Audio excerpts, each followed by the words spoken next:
የሀዲያ ህዝብ ያሳየውን እንግዳ አቀባበል ኢትዮጵያዊነትን አጉልቶ የሚያሳይ እንደሆነ የብሔር ብሔረሰቦች በዓል ለማክበር ወደ ሆሳዕና ከተማ የመጡ እንግዶች ተናገሩ። ቤቴሌም ደመቀ ተጨማሪ አላት። 20ኛውን የኢትዮጵያ ብሔሮች ብሔረሰቦችና ህዝቦች ቀን በዓል ለማክበር ከሀገሪቱ ሁሉም አካባቢዎች ወደ ማዕከላዊ ኢትዮጵያ ክልል መቀመጫ ወደ ሆነችው ሆሳዕና ከተማ ገብተዋል። እንግዶቹ በተለያዩ አቅጣጫዎች ወደ ከተማው ሲገቡ በአካባቢው ማህበረሰብ፣ በመንግስት ባለስልጣናትና በሃይማኖት መሪዎች አቀባበል ተደርጎላቸዋል። ለሀዲያ ቴሌቪዥን አስተያየታቸውን የሰጡት ከሀገሪቱ ከተለያዩ አካባቢዎች የመጡ እንግዶች በሰጡት አስተያየት በተደጋጋሚ በዓሉ የመሳተፍ እድል እንደነበራቸው አንስተዋል። በእነዚህ አካባቢዎች ሁሉም አቀባበል ሲደረግ ኢትዮጵያዊ እንግዳ አቀባበል የሚታይ እንደነበረም ገልጸው በትላንትናው ዕለት ወደ ሆሳዕና ከተማ ሲገቡ ማህበረሰቡ የሀዲያን ባህልና ትውፊት በሚገልጽ ሁኔታ ደማቅ በሆነ መልኩ አቀባበል እንዳደረገላቸውም ተናግረዋል። ያው ሆሳዕናን እንዳየነው ትላንትና ማታ ነው ገባነው። ስንገባም እስካሁን ድረስ ያለው ሁኔታ ደስ የሚል ነው። ከዚህ ቀደም በስም ነበር የምናውቃት፣ አልፎ በትልልቅ ነበር የምናያት። አሁን ብቻ ባየሁት ሁኔታ መሰረት ሆሳዕና በጣም የምትገርም ከተማና እውነት ለወደፊት ኢትዮጵያን የምትወክል ከተማ ናት ብዬ ነው ማስበው። ከአጀማመሩ ጀምሮ የሚያየው ነገር በጣም ድንቅ ነገር ነው። ግማሽ ኢትዮጵያ ማለት ይቻላል። በጣም ጥሩ ሀገር፣ ፍቅር ያለ ሀገር፣ ሰው ወዳድ የሆነ ሀገር መሆኑንና እንግዳ ተቀባይ መሆኑን የሚያመሳስለን ነገር ከምንም በላይ እንግዳ አቀባበላችን ነው። እናንተም በፍቅር ነው የምትቀበሉት፣ እኛም በፍቅር ነው። ግን በቃ የሆነ አለ አይደል፣ በጣም ደስ የሚል ነው።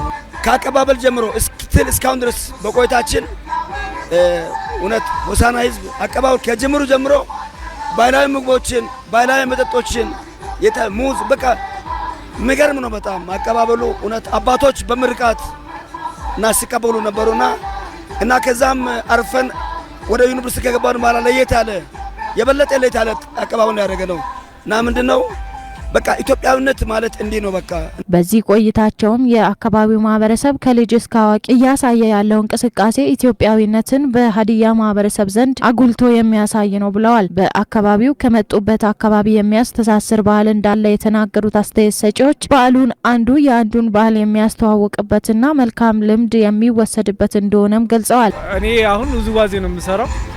አዲስ ባህል ካገኘን ልንወስድ ነው የመጣው። አመጣጣችንም እንደዛ ነው። ሁሉንም ባህል እንደምንሰራ ሁሉ አዳዲስ ባህል ስናገኝ ደግሞ በጣም ደስ ነው የሚለን። እሱንም ቀስመንም ያላወቅነውንም አውቀን ለመሄድ አገራችን እንዴት እንደሆነች ለማወቅ ሁሉንም ስናቅ ደግሞ ደስ ይለናል አይደል?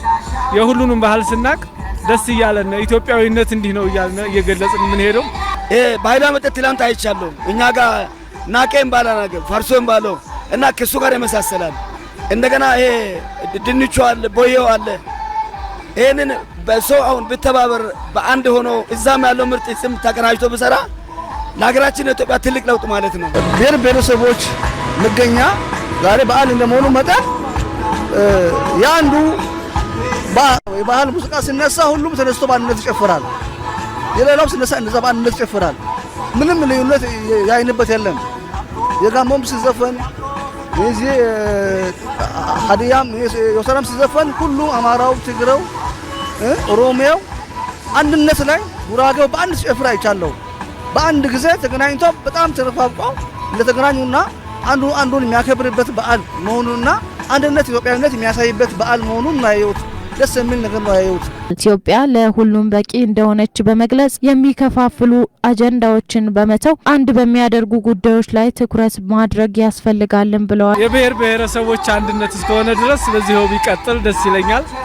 ህዝቡም የሚከድበት ከዚህ ቀጥሎ የሚያዘጋጀው ሀገርም ከነዚህ ሀገሮች ተሞክሮ እየወሰደ በይበልጥ እያሻሻለ ቢሄድ ደስ ይለኛል። ሁሉም ኢትዮጵያ የዚህ ሆሳዕናን አቃረብና አሰራር አይቶ ይሄ ኮሪደር ልማት ጋር ተያይዞ ህዝቡ ተሳትፎ ስራ አይቶ እንደዚህ አይነት ጥሩ አሰራር እንደዚህ ከተማ ውብ ለማድረግ ሌሎችም ከተሞች ሌሎችም ሀገሮች እናንተና ሀገር ተሞክሮ አይቶ ቢሰሩና ለውጥ ቢያሳዩ ሀገራችን ኢትዮጵያ ከፍ እናደርጋለን እና ሁሉም ለዚህ ሁሉ አባቶችም፣ ወጣቶችም፣ ሃይማኖት መሪዎችም፣ ተማሪዎች አጠቃላይ ሁሉም ሰው መተባበር አለብን።